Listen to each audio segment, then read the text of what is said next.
Hi Anasuya. మనందరం అద్దాల మేడలో బతుకుతున్నాం.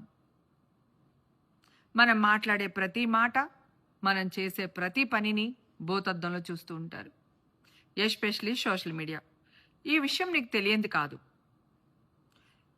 ఎందుకో అప్పుడప్పుడు స్లిప్ అవుతూ ఉంటావు. నీ వ్యక్తిగతం నీ ఇష్టం,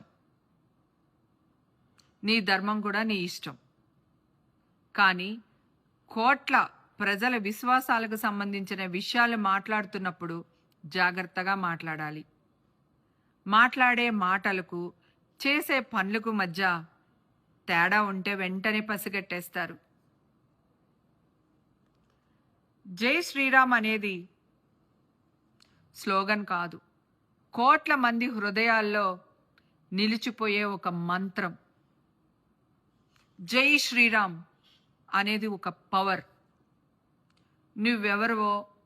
నువ్వెవరినైనా అనాలి అనుకున్నప్పుడు వారిని సూటిగా ప్రశ్నించు. అంతేగాని దేవుడి ఫోటోలు పెట్టుకొని జై శ్రీరామ్ అని ఆ ముసుగులో ఒక వర్డ్ యూస్ చేసావు, అది నాకు అనాలనిపించట్లేదు. ఇది కరెక్ట్ కాదు. హిందువులు మనోభావాలు దెబ్బతినేటట్టు మాట్లాడడం కరెక్ట్ కాదు. ఫస్ట్ వీడియో ఏదో పెట్టావు, సెకండ్ వీడియోలో నేను అందరినీ అనలేదు, ఎవరి గురించో మాట్లాడుతున్నాను అన్నావు. నీకు దమ్ము ధైర్యం ఉంటే వాళ్ళెవరో నిన్ను ఎవరు ఇబ్బంది పెట్టారో నువ్వు క్లారిటీగా మాట్లాడు. అంతేగాని హిందువులు మనోభావాలు దెబ్బతినేటట్టు మాట్లాడితే మాత్రం ఇంతకింతకే అనుభవిస్తావు. కర్మ రిటర్న్స్, అది నేను బాగా నమ్ముతాను. నా చుట్టూ ఉన్న వాళ్ళకి కూడా తెలుసు. నేను ఎప్పుడు ఇదే చెప్తాను, మనం ఒకరి గురించి మాట్లాడితే కర్మ 10 మనకు వస్తుందని చెప్తాను.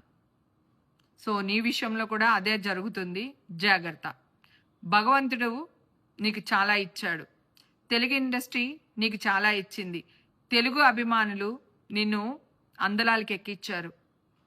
దయచేసి వాళ్ళ గురించి మాట్లాడేటప్పుడు 1కి 2 సార్లు ఆలోచించుకో. Thank you.